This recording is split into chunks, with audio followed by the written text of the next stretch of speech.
নোয়াখালীতে বঙ্গোপসাগর ও তৎসংলগ্ন এলাকায় সৃষ্ট লঘুচাপের প্রভাবে বৃহস্পতিবার থেকে নোয়াখালীর বিভিন্ন এলাকায় বজ্রসহ বৃষ্টিপাত হচ্ছে। এতে জলাবদ্ধ এলাকাগুলোতে পানি বাড়ার পাশাপাশি নোয়াখালী পৌরসভা, সদর, কবিরহাট, কোম্পানীগঞ্জ, বেগমগঞ্জ উপজেলার বিভিন্ন এলাকায় নতুন করে জলাবদ্ধতার সৃষ্টি হয়েছে। এদিকে সাগর উত্তাল থাকায় ও ঝড়ো বাতাসের কারণে বিচ্ছিন্ন দ্বীপ উপজেলা হাতিয়ায় নৌযান চলাচল বন্ধ ঘোষণা করেছে উপজেলা প্রশাসন। ফলে হাতিয়ার সাথে সারা দেশের নৌযোগাযোগ বিচ্ছিন্ন হয়ে পড়েছে।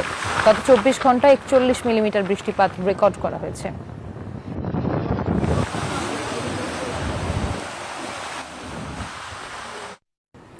যেমনটি জানাচ্ছিলাম, প্রতিকূল আবহাওয়ার কারণে নোয়াখালীতে জলাবদ্ধতা সহ নৌযান চলাচল বন্ধ। এই বিষয়ে বিস্তারিত জানাতে যুক্ত হচ্ছেন সহকর্মী আকবর হোসেন সোহাগ। সোহাগ, জলাবদ্ধতা নিরসনে নোয়াখালীতে কি উদ্যোগ নিয়েছে প্রশাসন?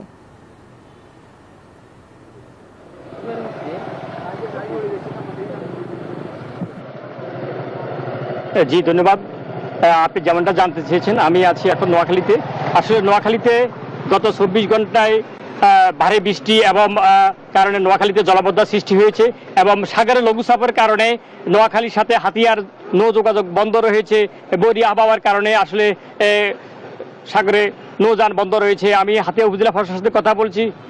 আমি আপনাকে একটু দেখাই যে গত রাতের বৃষ্টি এবং সকালে এবং 3 ঘন্টার বৃষ্টিতে নোয়াখালী শহরে বিভিন্ন সড়কে জলাবদ্ধতা সৃষ্টি হয়েছে। আমি আছি এখন জেলা শহরের একদম প্রাণ কেন্দ্রে। এটি প্লাড রোড হিসেবে পরিচিত। এই সড়কে 2 ঘন্টার বৃষ্টিতে সড়কটি পানিতে সয়লাভ হয়ে গেছে। এখানে পাশে এসে যে সড়কের পাশে যে ড্রেন আছে, এই ড্রেনের গত 5 বছর ড্রেন কোনো পরিষ্কার করা হয়নি।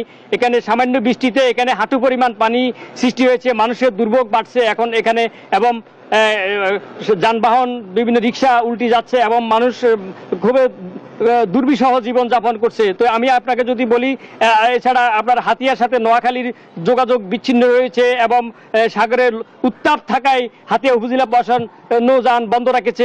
এবং আমি আপনাকে যদি বলি, একই নোয়াখালীতে দখল এবং দূষণের কারণে আসলে জলাবদ্ধতা সৃষ্টি হয়। সামান্য বৃষ্টিতে নোয়াখালী পৌরসভার বিভিন্ন সড়কে হাঁটু পরিমাণ পানি উঠে গেছে এবং এছাড়া আরো বিভিন্ন উপজেলাতে নিম্নাঞ্চলে কিছুটা পানি উঠছে। আসলে তো এই নিয়ে আসলে নোয়াখালী পৌরসভার সাথে আমি কথা বলছি।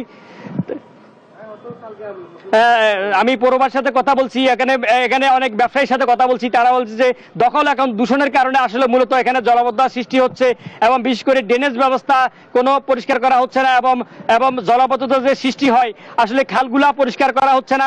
এই যে পানি সামান্য বৃষ্টিতে এখানে পানিগুলা এখানে হাঁটু পরিমাণ রাস্তায় পানি উঠে যাচ্ছে এবং মানুষের যে দুর্ভোগ পাচ্ছে, মানুষের দুর্ভোগের কোনো শেষ নাই। এখানে যে আপনি দেখছেন যে এখানে যে খালটি, এখানে যে সড়কের উপরে এখনো হাঁটু পরিমাণ পানি আছে। মানুষের অনেকের দোকানপাট পানির নিচে আছে। এখন মানুষের ব্যবসা বাণিজ্য করতে পারে না। অনেকে এই পানির কারণে জলাবদ্ধ কারণে দোকানপাটও বন্ধ রেখেছে। অনেকে আসলে এখানে বারবার প্রশাসনের পক্ষ থেকে জানানো হলেও তারা কোনো ব্যবস্থা নিচ্ছে না। আসলে প্রশাসনের উদাসীনতা কে দায়ী করছেন এখানকার পৌর নাগরিক এবং ব্যবসায়ীরা।